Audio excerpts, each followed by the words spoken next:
And an hour left in this motherfucking drive. Ugh.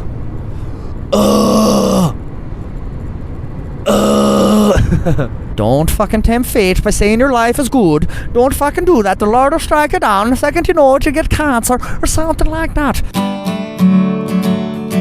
You're listening to Hypothetically with Will Newman. Good morning, good afternoon, good evening, whatever time it is where you are. Thank you for listening to Hypothetically with Will Noonan. That is me. I'm coming at you right now from the middle of fucking nowhere, motherfuckers. I'm in northern western Massachusetts, kind of an hour north of Springfield, 2 hours west of Boston, sort of in the Leominster, but like way past Leominster, but that line. I'm on Route 2 right now. Easier way said. But I'm a real rural fucking gig tonight. Hence, that's why I'm doing this podcast right now. I was going to do like a half and halfer where I did half of it on the way to the gig, and I was going to do half of it on the way back. I knew I was doing a shitload of fucking driving today, but I was like, you know what?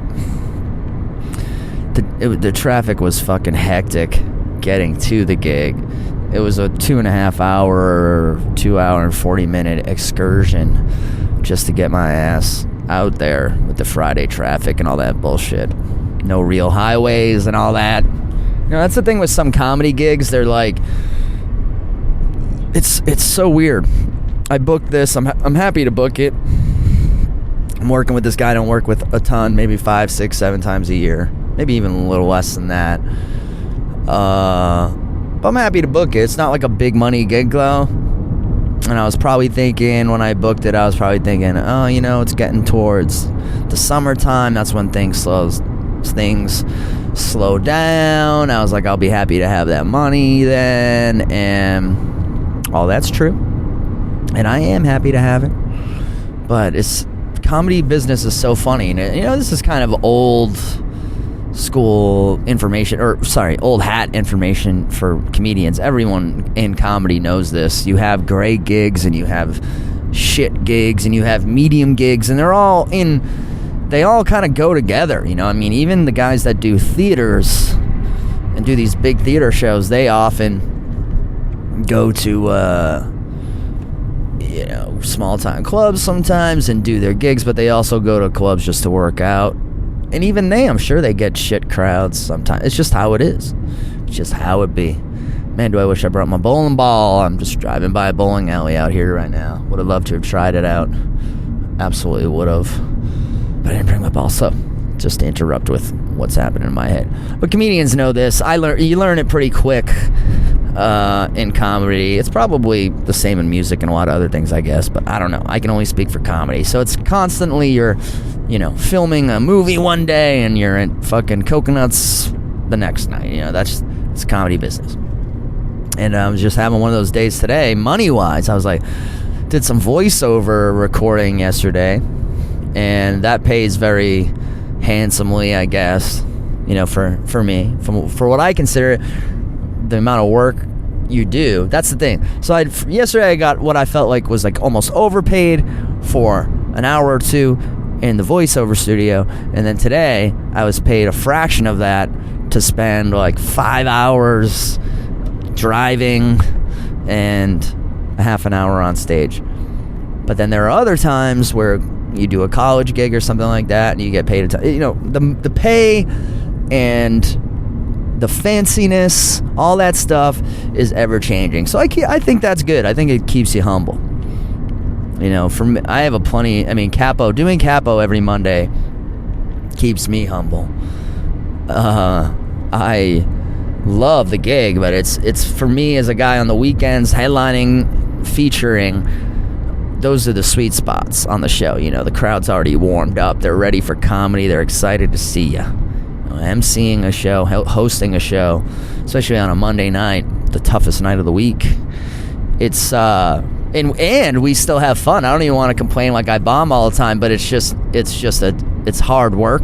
So it's always, I think it's good for me as a comedian to come back every Monday and go to Capo and Southie all my ego from the weekend, all those big rounds of applause and ovations fucking disappear into the South Boston ether. Into the South Boston ether, motherfucker! But yeah, I don't know. Comedy's comedy's interesting, you know, in that sense. That's sort of what this podcast has been about over the years, right? It's been a guy traversing all these different levels of comedy and all these different kind of, I don't know, what is my job? I think it's even changed in the time this podcast has been out.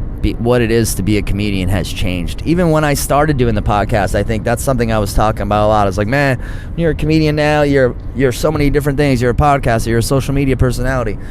And I said all that, and that was true then. But now I think it's even more. You kind of have to be this one-man show of things, of content, and the comedian aspect of you is just one aspect of who you are.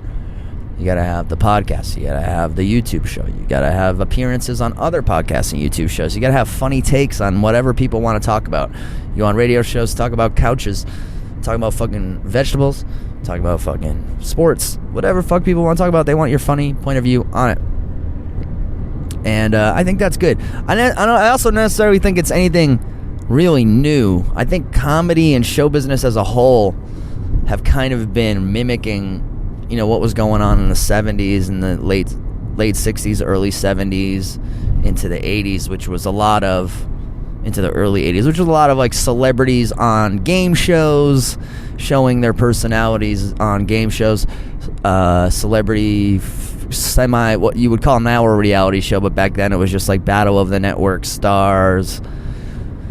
But there was a lot more sort of showing the celebrity or the talent in more aspects than just them acting or singing or doing stand-up comedy. I mean, guys would take their wives who weren't even in the business on these game shows just to sort of, you know, I think one of the funnier things about right now is how everyone thinks it's so goddamn special to be alive in 2019, when I actually think it's not special. And what's special about it is that how easily forgotten all of this will be. We're just, the 70s definitely, you know, I've kind of harped on this, that we are living through a 70s like period. And that's not to say nothing about the 70s was good. A lot of good movies came out in the 70s, a lot of good music came out in the 70s, but also a lot of shitty fucking music came out in the 70s. Just like right now, a lot of shitty music is coming out. Disposable. It's not shitty in the time. It's not shitty while we enjoy it, but we're not going to be enjoying it in 10 years. Like disco. There'll only be a small group of people that still like it in the future. You know, Nixon, Trump, race wars. It's like a lot of shit mirrors the 70s. And I think just like the 70s did, people are already beginning to tire of it. It's really interesting if you kind of look at what young, like the youth is into. I always think it's like a perfect representation of what everyone's thinking, what the world is kind of thinking. So you look at kids now, like this Billie Eilish. She's the Britney Spears of this generation. She's the Madonna of this generation. You know, Rihanna.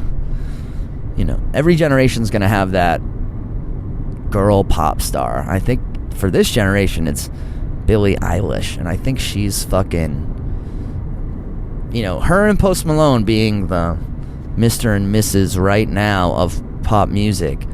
That really shows, they look like a fucking, the two of them together look like a couple that works, you know, she works the register, he pumps the gas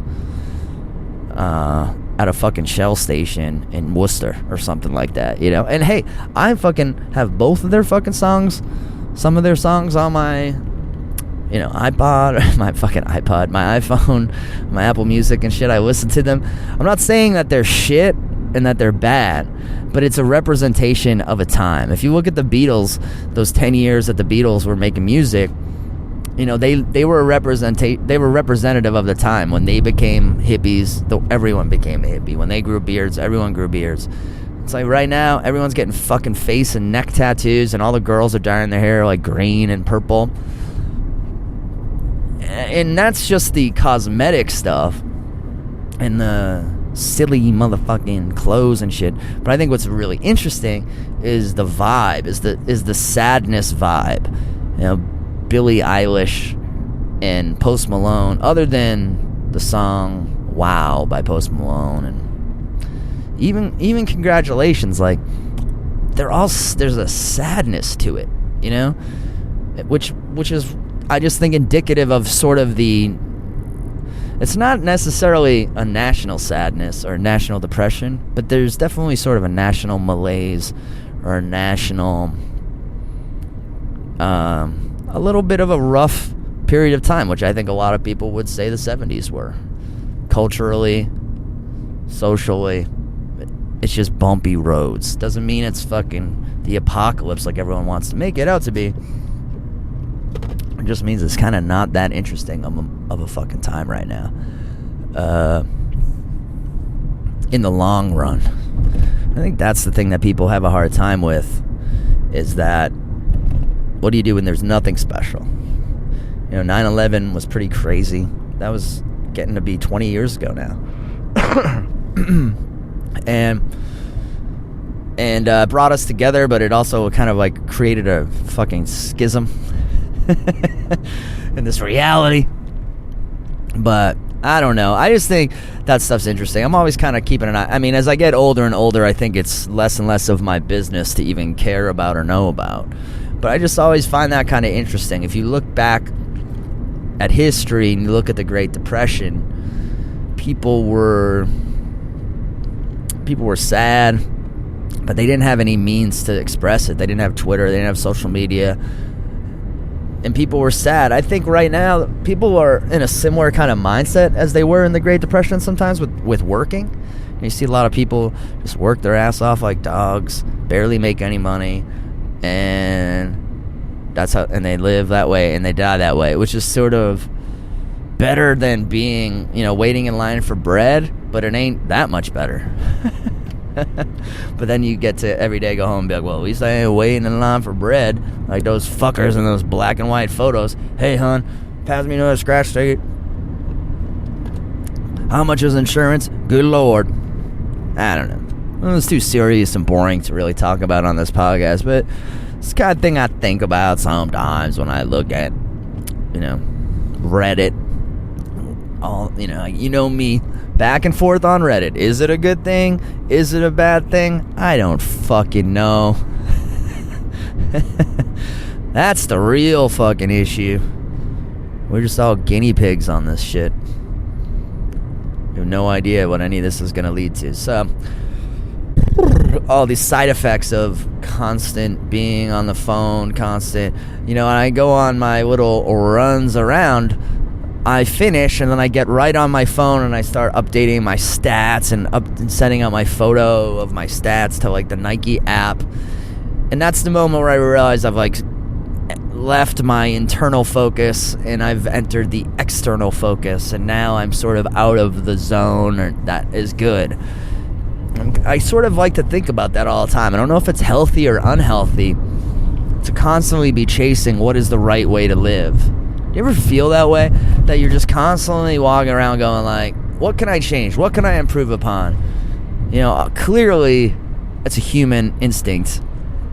Because if you watch the news, it's always like, eat less fat, eat more fat, eat less salt, eat more salt. Here's what you can do. So they know that our eyes are going to be drawn to self-improvement. But I get that feeling. I was talking to Paul about this a little bit on the Noonan Show, which is on YouTube and also on iTunes and my other podcast / talk show that I do with Paul Price, Brick Wall Paul. Anyway, all that shit. It's a great show. You should check it out. We were talking a little bit. I don't know if we were talking about it on air or off air, but it's just about the way it just seems sort of... you don't want to be spending all your time thinking, oh, things are good now, but how are they going to be later? But at the same time, you want to look ahead. But I was saying, things are good in my life right now. Fingers crossed. Even as I say that, the the fearful Irishman in me is like, don't fucking tempt fate by saying your life is good. Don't fucking do that. The Lord will strike you down. The second you know it, you get cancer or something like that. You know, so I don't want to kind of fucking...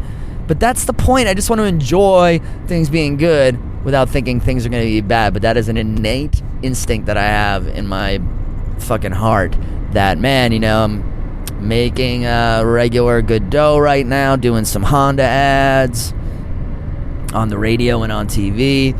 Also working my butt off with stand-up, getting a lot more headlining work. You know, just the business has grown, and that's so good. Things on my personal life are great. Moving in. I don't even know if I've announced that yet on this podcast, but I'm moving in with my GF at the end of the summer. The lease is signed. The business is done. The money is paid. I am moving in to a motherfucking apartment with my motherfucking GF in August. So that is, I guess that's a bit of a news reveal. I don't really like to talk about my personal life that much on here since in the past couple years.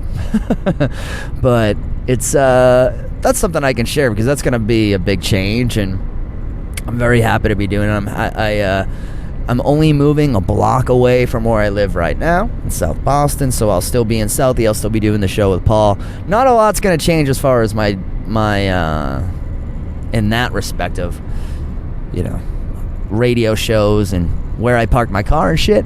But my apartment life is really going to change, and as much as I love living in Southie, my roommate situation is a little bit daunting at times. I think I've complained about it many times on this podcast for the past couple years as I've lived there, and I'm looking forward to closing the book on living with dudes that I'm friends with and opening the book on living with women that I'm in love with, basically. I think it's time, you know? A lot of people are really trying to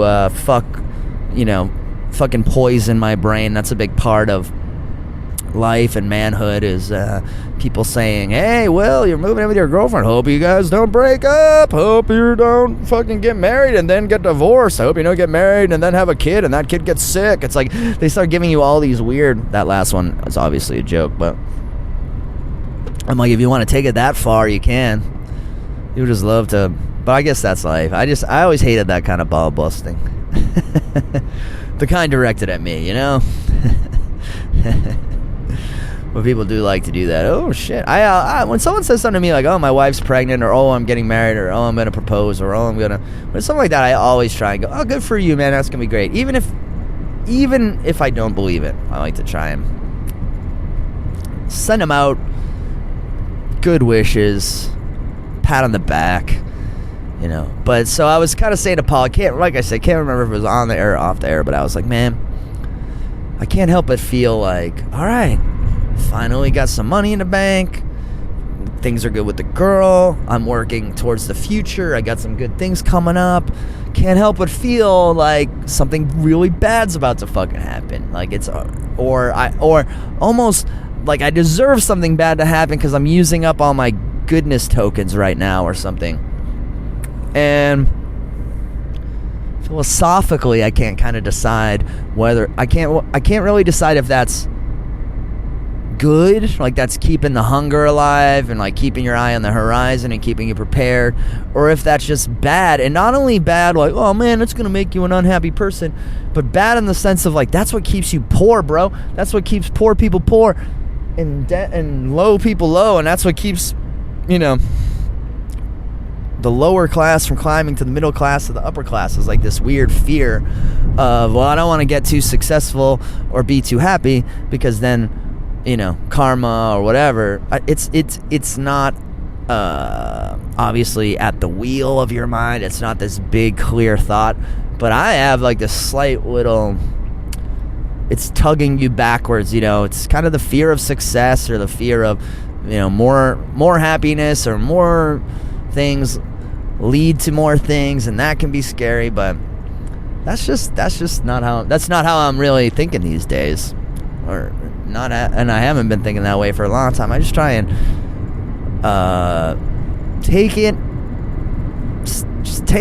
the path that seems I wouldn't say easiest, but is offering the least resistance, you know? I believe the path of least resistance is a way a lot of people like to live, and I think it's a good way to live. But I always try and look at these people who have great lives and go, they have great lives? The shoe doesn't drop on them. But I think it's just kind of childish to think that way anyway. It's just, life doesn't work like that. I do think karma's real, but I don't think there's some sort of weird, like, well, he's been lucky lately, time to fuck with him, said the universe. I just think there's sort of this random stuff that's happening all the time, and you can either get lucky and it can happen to you, or you can get lucky it cannot happen to you. I haven't even smoked weed since I finished the show. I've smoked weed a little bit before the show, I think too much, to be honest. Didn't really affect my performance in some kind of major way, but I felt a little bit in my heart that it brought me down like 9%. Like, I always feel that way. I never smoke before important gigs or gigs where they're even paying me money. I rarely even smoke before gigs that they don't pay me money. I just kind of don't really, really like to smoke weed and do stand-up, but every now and then, sometimes, I fuck around with it. Today, it was just the traffic jam was so fucking boring and mundane, and I looked down at my backpack, and I could see, like, the little weed pipe poking out of it, and I was like, you know what, buddy? We're going to be sitting in this car for 2.5 hours. You're not going to be on stage for 2 hours. Who cares? Get stoned. And I did, and I was sober when it was time to do the show, but I still felt like it's just a little bit of stuff I never do. I do when I smoke weed and do stand-up. Like, I never comment on my act as it's happening. Like, oh, you guys didn't like that joke, or you like that joke. I rarely do that unless I smoke, because that's just weed for you. Just puts in a little fucking extra couple voices in your head, you know? I already got like 1,000 in there. It adds like 2 more that are like, hi, what if the worst thing that could possibly happen happens? Or what if it does? Oh shit, you just fucked up that joke. That's all it takes. That's all it takes. But in the spirit of this experiment, I think I'm going to pause the podcast right now, smoke a bunch of weed, and then I'll come back and do the second half of the podcast, and you can decide whether or not I'm better with or without marijuana. So that's what I'm going to do right about now. Oh, it's only been 22 minutes. How funny is that? Well, it won't be exactly half and half, but it'll be something. Hey,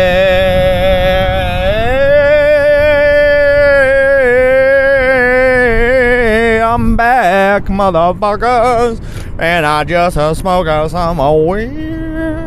Now I'm driving down the highway, same highway I was driving down before. Wah, wah, wah, wah. That's kind of my WB Frog voice. I'm the WB Frog. I don't exist anymore. Wah, wah, wah, wah, wah. So anyway, that whole thing took like 10 minutes. I'd say the whole process, start to finish, took about 10 minutes. And feeling fantastic, driving in a straight line through the darkness, high as a kite. That was K-I-T-E for all you sensitive people out there who thought I used a Jewish racial slur. And you know what? That's your brain. That's being racist. Not me. But yeah, so I was thinking, what should I talk about when I come back? Here's some life of a comic type detail. I don't know if you'll find this interesting or not, but trying out, I'm such a road dog now, such a road warrior. Been doing this so long. I've literally had a podcast about comedy longer than tons of people I know now have even been doing comedy, so fuck yeah. But even been to Turner Falls a few times. This isn't even my first time in Turner Falls, but I've learned a few tricks along the way. I say them all the time on the podcast. One of my tips has always been shave the old armpits. If you're a fucking stand-up comic and you get the sweaty armpits up on stage and you get that watery fucking sweat in your pit, that's a good time to remember to, sorry, someone just doing some weird driving up here.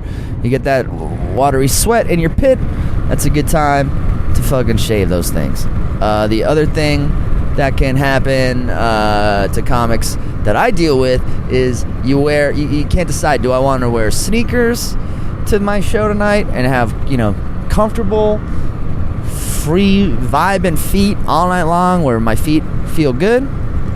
Or do I want to go to... This guy I just passed is so pissed. And he has every right to be, actually. I passed him, and then I got scared that this person up in front was a cop because they slowed down. And then I slowed down, and then this guy's got to be like, why did this motherfucker pass me and then slow down?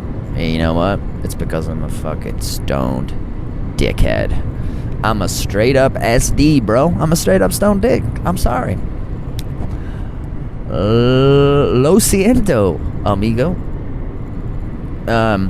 So here's my new thing I've been doing lately. Wearing sneaks to the gig, putting on shoes or boots before the show, Mr. Rogers style, doing the show, coming off stage, taking off the boots, putting on sneakers for the drive. Got these super fucking comfortable Flyknits that I wear, with I went real ham on these ones. There's an old pair of sneakers I tried something out on. Got some laces, did the straight lace on them, not the crisscross lace. And then instead of tying the shoes, I just cut off the laces at the top and kind of put duct tape around the top, made like little duct tape nubs that cannot be pulled back through the top eyelet. And now I have kind of slip-ons that I made kind of myself. And let me tell you, they're so fucking comfortable. And I never have to tie them. And they're very loose on my feet. Vaporfly, Vapor Max or some shit. They're an old sneaker that I just can't stop wearing. It's my most comfortable shoe for, just walking around. And so I now am wearing them old man Noonan style, wearing sneakers to the gig and then getting to the show and putting on boots or shoes. And then pro move, this is one you should learn on your own quick, is bring a shirt. If you're gonna wear a nice dress shirt and you got like a 2-hour drive, if it's more than an hour 30, hang the dress shirt up in the car, in the back. Most cars have little hooks. Hang your shirt up, drive to the gig, put that motherfucker on, get in there, do some comedy, sweat that bitch up, even through your shaved pits. Fucking get back in the car, hang that bitch right back up, drive home in your t-shirt. If you're extra pro, an extra smarty boy, keep a couple extra t-shirts, a couple extra shirts in the car at all times. You get to the gig, you and the other guy get the same clothes on, now you can change. You get to the gig, you spilled something on one of the shirts, now you got a spare. When other guys are panicking, freaking out, running all over the place, you're ready. You're fucking prepared. It's comedy time. It's fun time. It's not time to be fucking running around Kmart's looking for shirts and bullshit like that. It's maybe one of the... It's always been one of the weirder parts of me. I mean, I think, my girlfriend, it kind of shows me that even though sometimes I think I really have my shit together, because for a comedian, I do have my shit together. And let me tell you, I'm not saying I have my shit together in a real way. But, things like having extra shirts, just preparing for anything, that makes you 90% better than most comedians. Just any type of preparation whatsoever, that makes you a fucking top dog. Like, oh my God, this guy's anal, But my girlfriend lets me know. I mean, she doesn't say anything, but I can just tell from our interactions that I still have a long way to go. I'm still a complete nut job, space cadet, as a human being. But for a comedian, I'm constantly like when I'm on the road with people, or I'm traveling with other comics, or sometimes just even in the green room, dressing rooms or whatever before shows, I'm like, what the fuck? Did this guy not see any of this stuff coming? What does he do the other 23 hours of the day? Why is all of this a surprise to him? You know, guys get to gigs and they're like, oh, my shoes, my shirt, my clothes, my fucking thing. Oh my God, it's the wrong place. Oh my, I don't have any place to park my car. They have all these things that they freak out about. Like, I need a coffee. I can't get a coffee. Can we drive around? I need something to eat. All these things. I'm like, did you fucking spend 2 seconds thinking about like some of the things? And have you ever done this before? But that's just how some people are. Some of the best comics are like that, actually. I don't want to even... Now that I think about it, I don't even want to complain too much, because some of the funniest guys I know are kind of like that, and I always attributed it to that. I'm like, maybe that's because their mental power is being spent in other ways. But my tootsie's comfortable as fuck right now. Comfortable as fuck. Had a great day I've been doing radio commercials, recording radio commercials lately, and man, do I love doing. I'm kind of thinking I'm gonna try and really make a run at that as a side gig, side career, whatever, even main career. It's fucking sweet. It's fun to do. Not as not fun as you would think. It's so much more fun than shooting a commercial. 100 times more fun doing the radio spots than shooting. Low key, it's just a good ass fucking time, man. If you get it in a couple takes, it's really clear in radio. You know, with film, there's a lot more like, did we get it? Did we not get it? It's kind of up in the air. No one can really tell. But with radio, when you're listening back or with audio, I should say, when you're just listening back to 3 takes, it's like everyone usually agrees in the room which one's the best. And the whole process of doing that takes a minute. So it's great work. I know that makes me just sound lazy, I guess. Or maybe I am. I don't know, you know. I've had a long life as an actor, and I hope to keep going. But I think about it all the time. You know, it's been a very interesting journey. I started with this because I talk to so many people who are in college or in high school. I get a lot of random emails and phone calls, sometimes from this podcast and shit, but also family, friends, and stuff. Just like I did. I met a lot of people, you know, on my way to college and everything. And it's just kind of part of it, right? I'm sure even if plastics, right, from the graduate, it's like even if you're going to be anything, you go meet someone in that field. So, and it always makes me think, like, man, I've been doing this shit a long fucking time. And sometimes, since I mainly think of myself as a stand-up, I just kind of count those years, which is just 12 years. But I've been acting and auditioning for stuff since I was 12, 13 years old. And that's like commercials and shit. Didn't book a lot until I was in my mid-20s, but it did, excuse me, burping now. I didn't really get it going a lot until my mid-20s, but I did a lot of things in those years before that, which is why I think I have kind of a unique perspective. Been an extra on movies and TV shows, all the way down at the very bottom of the totem pole. Been an extra in commercials, and I've starred in commercials. I've been in plays. I've been in professional productions of plays, but I've also, of course, been in high school and regional plays.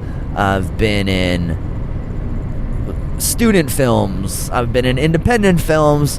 I've never been in like a real big time in the theater movie, though. That's one thing I've yet to do.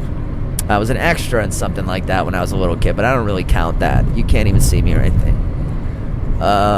Been on national television as a comedian and as an actor. You know, accomplished some pretty crazy things that I never would have thought were possible. And I also, your perspective totally changes. If I told the kid who was 18 who wanted to be James Dean in acting school in New York City that he would one day be so happy to be doing radio commercials, and that he was thinking that would be a great way to just spend the majority of your time.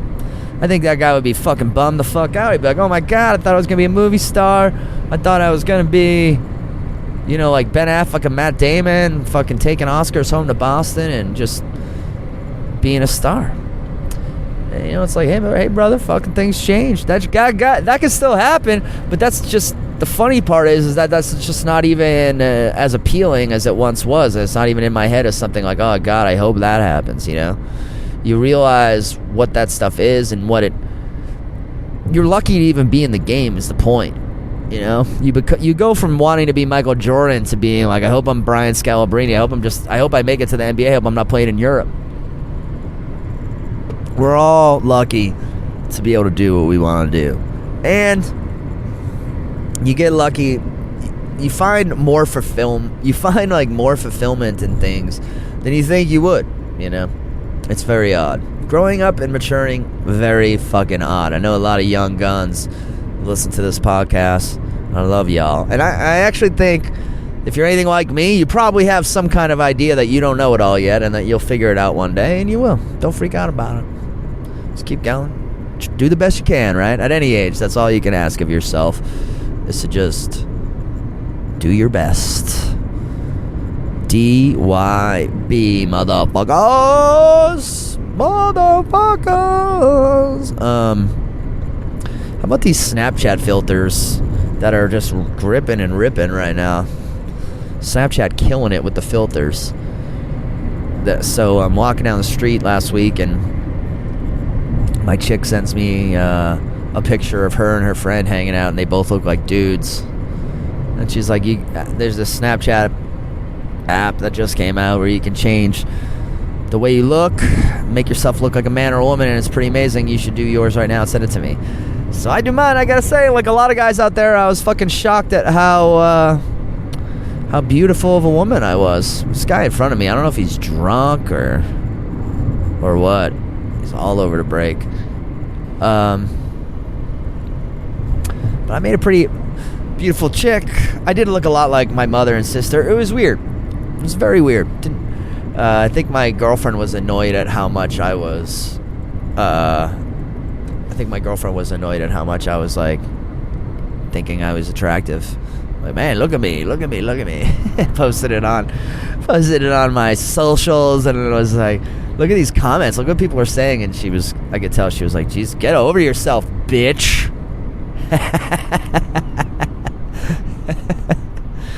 I was like, you jealous of female Will? She's hot. All the boys trying to fuck her out there, girlfriend. Wow, moose crossing sign. You don't see those very often in Massachusetts. That's always a great sign that you're in a fucking middle of fucking nowhere. Still 50 miles out from Boston, just past the sign. I would have thought you'd have to drive farther than 50 miles to hit a moose. Guess I was fucking wrong about that one. But I'm seriously considering now starting starting a Tinder profile for the girl and just seeing what kind of crazy shit. Because I kind of miss that. I miss being on Tinder a little bit. Not necessarily anything like really using Tinder. I definitely don't miss going on dates, and I got in a smell a lot when I was on Tinder. I would sit down or hug the chick or shake her hand when I met her, and I would usually take like a whiff of her and her whole essence and pheromones, and it would be like a yes or a no right there. A lot of times for me, I'd be like, a lot of times I have this weird thing like where people just don't smell right to me, and it's not smells like cigarettes or cologne or perfume. It's like the smell of them. It's like a odorless odor. And some chicks, I think I've said this before, like some chicks, they smell like farts to me, and I'm like, I know this chick doesn't actually smell like farts. It's just my body being like, not this one. not this one. So don't miss that. But I do miss the weird interactions and conversations that I had with total strangers, and I miss the kind of,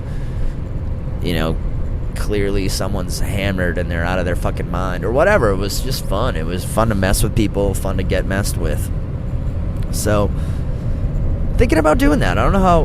Whoa, I'm driving too fast. I don't know what would kind of go into that. So I'm going to I'll probably have to make an email account. Wow, I don't know if I want to do that, but I probably will. It'd be interesting. Wow, I was probably just going 20 miles over the limit around that turn. And I felt it. Random thought. Got McDonald's the other day. It was super, super delish. So random. Just wanted to randomly add that information to you. McDonald's gets a bum rap. People like to talk about McDonald's like it's just like it's cancer. Like you're gonna get cancer if you eat it. But you know what? If you don't eat that shit all the fucking time, if you eat it once a month, once every couple months, you're fine. And it's tasty shit. I'm sick of people shitting on it like it doesn't taste good. That shit tastes so fucking good. I had a cheeseburger and 2 McChickens yesterday and a bottle of water. The bottle of water was more expensive than the fucking McChickens. How's that gonna make you feel? Chickens got the worst. Out of all the animals on earth, chickens get no fucking respect at all. No one respects chickens.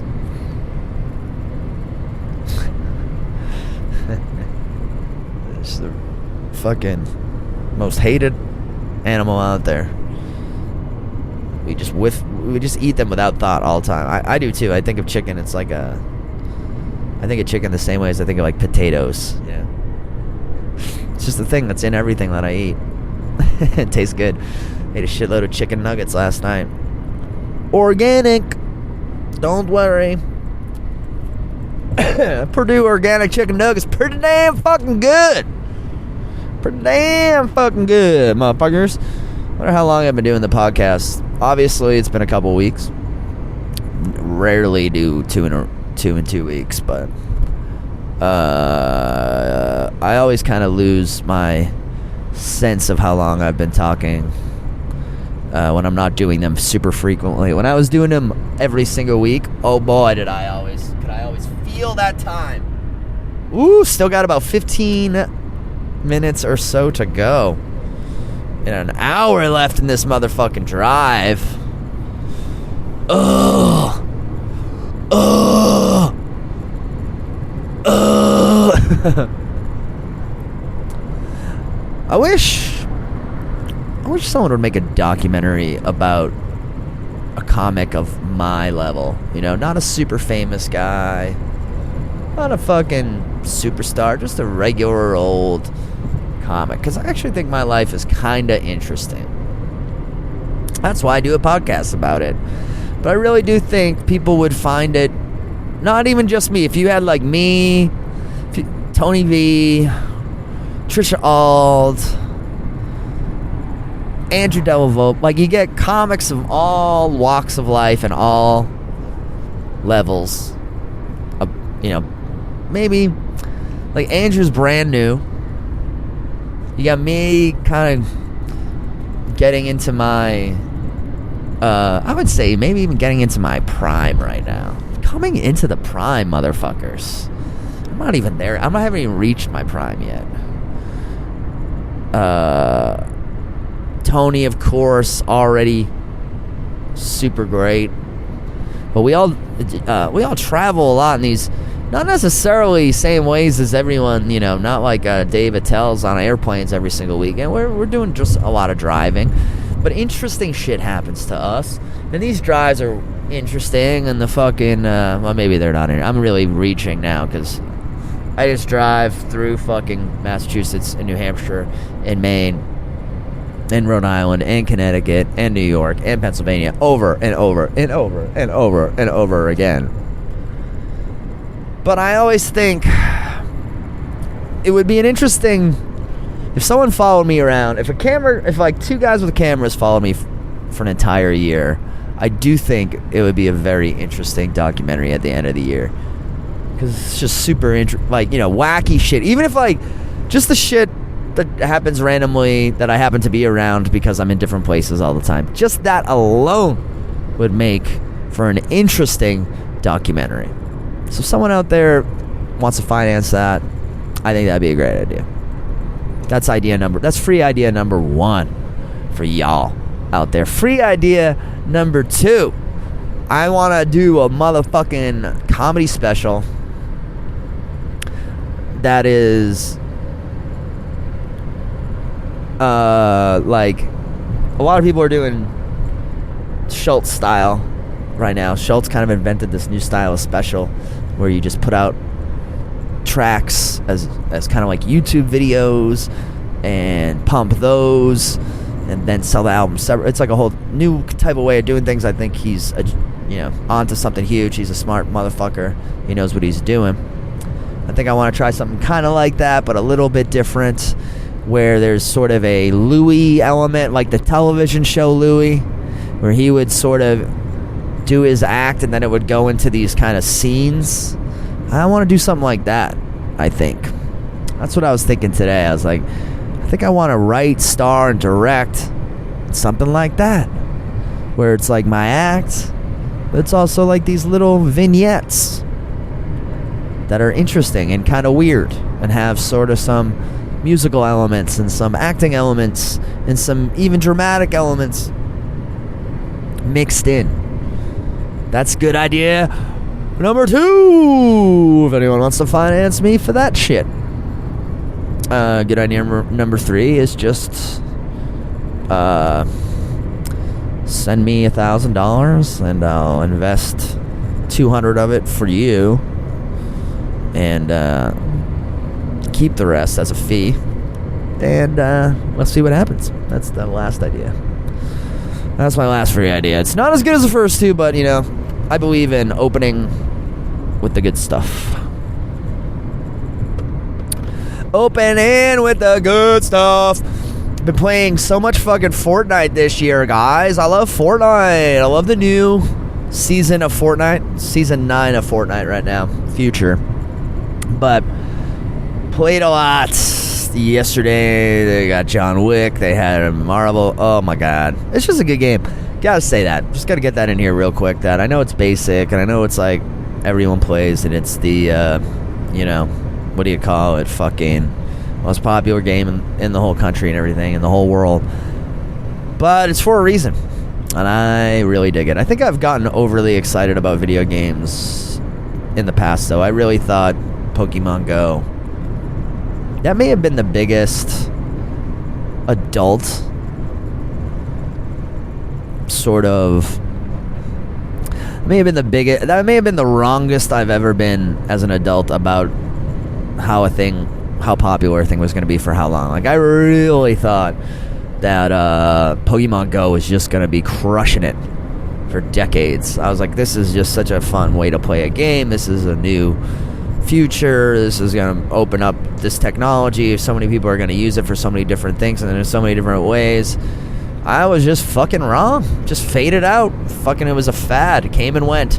I think a lot of it had to do with Pokemon Go sucking as a game after a while. It was great at first, and then, it's not their fault. It just became so popular that it couldn't run correctly, and it was taxed. The amount of people using it at once taxed the system. Couldn't find Pokemon. It was terrible. It was slow. It was laggy. That'll kill you when it comes to games. So that's what happened there. But I really thought that was going somewhere. And I have similar vibes about Fortnite. I think Fortnite's going to kind of become a... they're sort of promoting movies in there now with John Wick and the Avengers. They had a concert in there. I think you're going to see more stuff like that. I think they're definitely trying... As game makers, that's what they're pushing. They want to add, I think, racing elements, separate game elements, hangout elements. I think they're sort of trying to get that stuff. They really do want to get you hanging on there with your friends and get you creating and stuff. I think people still are focusing mainly on just playing the game, but they have higher hopes. over at Epic Games. They want to take over the motherfucking world over there. You can definitely get that vibe. And as of right now, I'm with it. I am enjoying the shit out of Fortnite. And I'm gonna play tonight when I fucking get home. And when I get this new apartment, when I move in, I already got it. When I move into this new apartment, I'm going to buy a real gaming console, a new one. I've been playing Fortnite on my iPhone X. Still got 4 dubs. And I'm gonna be...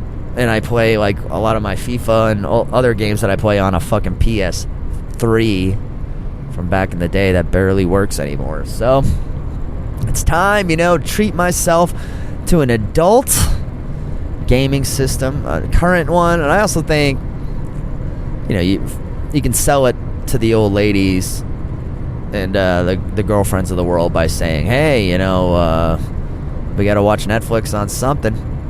We gotta watch HBO on something. We gotta watch all our shows on something. Here we have it all in one nice little handy spot. So, and also, it's my money, bitch. I'll get whatever I want. No, just kidding. Don't be like that. Some guy driving up here on the highway with no brake lights on. That is not a good fucking move. Might not. I think he only has his snow lights on and he hasn't figured it out yet. There you go. That's your brake lights. It's your lights. It's your headlights. You have no brake lights. Yeah, he's got just the parking. He doesn't have his full headlights on. Oh, I'm talking to you guys like you're in the car with me right now. Well, in a sense you are, right? In a way you are. He's got 2 bikers behind him, almost keeping watch over. Bikers have sort of become this weird, they always get this thing of like, hey, we're great people. We're like, we look mean, but we're sweethearts inside. That's kind of become the new biker prototype, is that you're supposed to go, oh, that guy's got tattoos and he looks like a fucking rapist and a murderer. But guess what? He's going to protect this car with no brake lights. Or guess what? They're going to go stand guard at a gay funeral or something like that, Very interesting. Where did that fucking happen? And I don't know. I don't necessarily trust it. When I was a bartender and stuff like that, I had plenty of problems with bikers. And I also had problems with like suburban guys who wanted to be bikers. There used to be a comedy club. It's long since closed in New Haven, Connecticut, that had all the security were members of a biker gang, and they wore like matching uniforms and shit. It was so interesting. That's the kind of thing I was talking about at the beginning of the podcast. It's like, this gig takes you to interesting places and interesting people, and you really kind of, some nights you take it for granted, I think, after you've been doing it 10 plus years.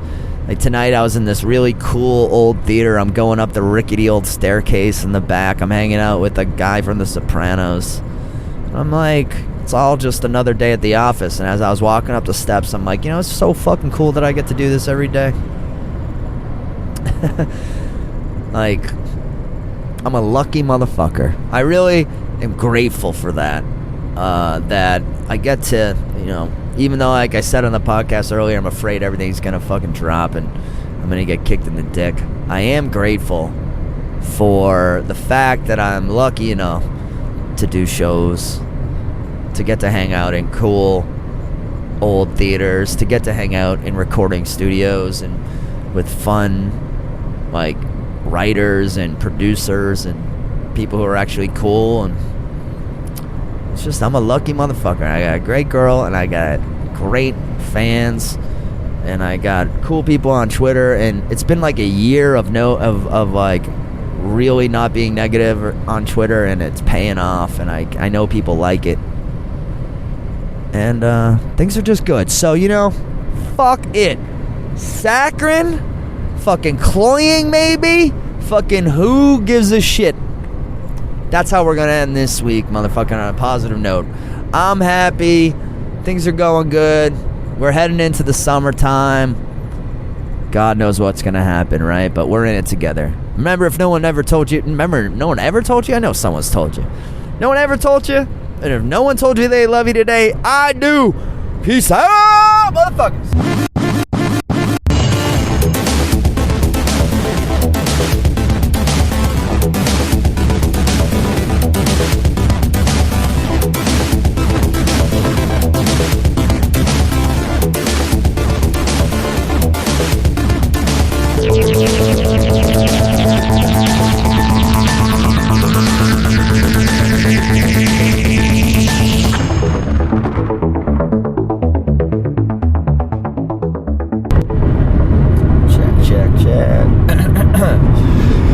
Check, check, check, check, check, check, check, check. Check, check, check. Check 1, check 2, check 3, check poo. Blah, blah, blah. Good morning, good morning, good morning.